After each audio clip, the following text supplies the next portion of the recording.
beauté.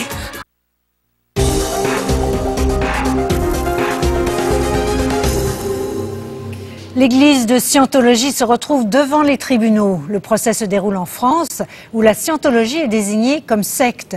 Une de ses principales organisations est accusée d'escroquerie organisée. Notre correspondant à Paris, Luc Chartrand. L'Église de Scientologie a subi de nombreux procès dans de nombreux pays. Mais celui qui s'est ouvert lundi à Paris pourrait mettre un frein à ses activités en France. Car c'est le bureau parisien de la Scientologie qui comparaît en tant que personne morale accusée d'escroquerie en bande organisée.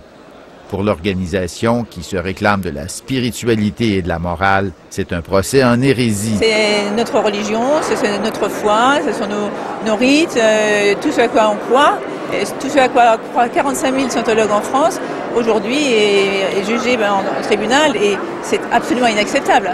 Voilà. La plainte vient d'une ancienne adepte, une femme de ménage qui a déboursé au fil des ans 21 000 € pour des cures de purification, l'achat d'appareils coûteux ou de vitamines qui n'ont eu sur elle aucun effet.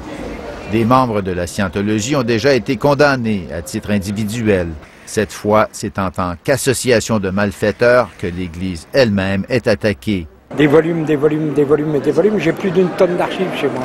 Témoin au procès, ex-dirigeant de la Scientologie en France, René Gonnet dit avoir accumulé les preuves d'escroquerie. Si on peut aboutir à l'interdiction de la Scientologie en France, ou au moins de cette organisation, on va avoir ceci, c'est que ça va faire boule de neige ailleurs. Parce que la Scientologie n'a pas que des procès en France, elle en a aussi aux États-Unis. Il y a un enjeu en ce qui concerne la personne morale incontestablement, mais encore une fois, la perspective, c'est la relaxe, c'est pas la dissolution de l'association. C'est un procès à risque, mais à risque limité pour la Scientologie.